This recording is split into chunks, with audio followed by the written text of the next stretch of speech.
What's up, guys? How we doing?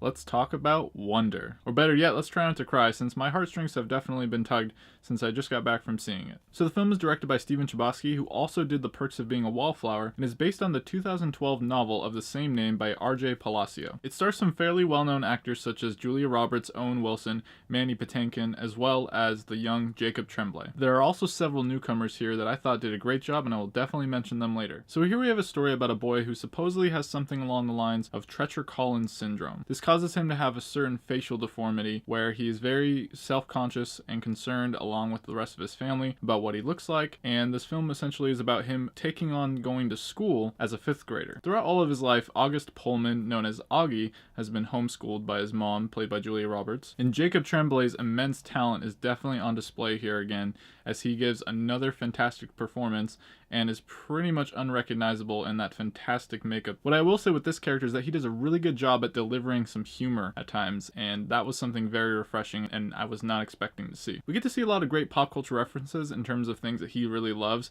and has grown up with, like Star Wars as well as Minecraft. The film does a great job of throwing in these random moments where we get to see his imagination of things like thinking about a particular Star Wars character, for example, like Chewbacca. Out of nowhere, you'll literally see Chewbacca on the screen and wonder if you're living in some alternative Star Wars universe, but no, you're watching a normal reality type of movie. Now, what really stood out about this film to me was its storytelling and the way we transitioned from seeing everything in Augie's perspective to other members of the family and other people. It really starts off with Augie going through his first day of school and how he had to deal with getting to realize that there was a lot of people that didn't understand him and were going to look at him a certain way, even though he's kind of grown up knowing that and having to deal with a similar issue. It's one thing to go from being homeschooled then going to a class full of students that are just looking at you funny. What I really liked is how we got to see his older sister as well a lot, named Via, short for Olivia, and she has to endure what it's like growing up with a younger brother who gets all this attention, and she has kind of been forced into this role in the family as more of the listener. She is portrayed by Isabella Vidovich, I hope I pronounced that right,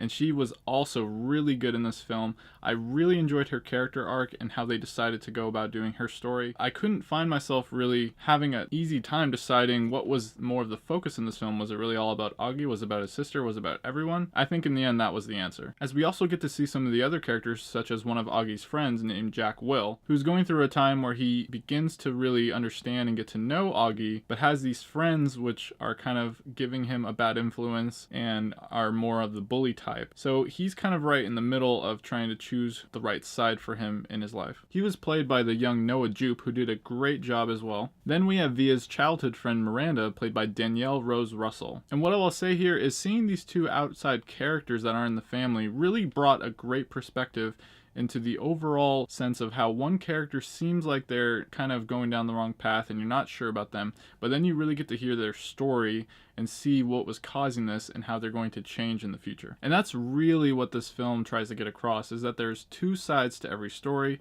They even use that quote in the film itself. It really shows how in the end every single person is capable of making a positive impact, especially if they've done something wrong in the past. They're capable of changing and making up for it down the line. The film is just under 2 hours and it does a great job with its transitions. It never feels boring. I was thoroughly entertained while watching it the entire time. It's very well paced, and while I do think it's right at the perfect length, they probably could have done a little bit more, especially since it is based off a book. I'm sure there are things book readers felt might have been left out, but for the most part I didn't really have any issues with that. That is of course because I haven't read the book, so I am very curious for those of you who have, what your overall thoughts were of this film. Please let me know in the comments. Now, for those of you looking to see a very family oriented and dramatic film, you're definitely going to get it here. This film is very strong emotionally. It's going to hit you hard at times. It does have moments where there's a lot of ups and you're really happy, and there's going to be moments where there's a lot of downs and it gets pretty sad. We can't be happy all the time, but we also aren't sad all the time. There's always some kind of balance here and there. Overall, this is a very powerful story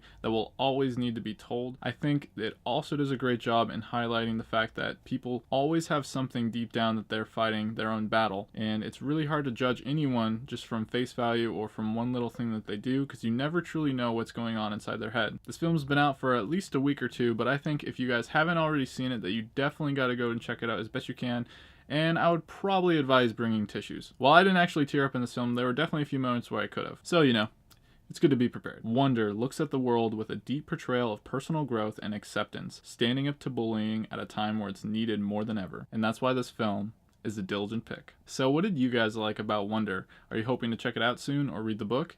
Let me know your thoughts and how you feel about maybe comparing the two, what you prefer, as well as what your favorite film about bullying or portraying people that are a little bit different, like Jacob Chamberlain's character in this film. Let me know your thoughts below. My name is Dylan, and if you love entertainment, subscribe to my channel while this video ends and send me a thumbs up before you go. Thanks for watching and stay diligent.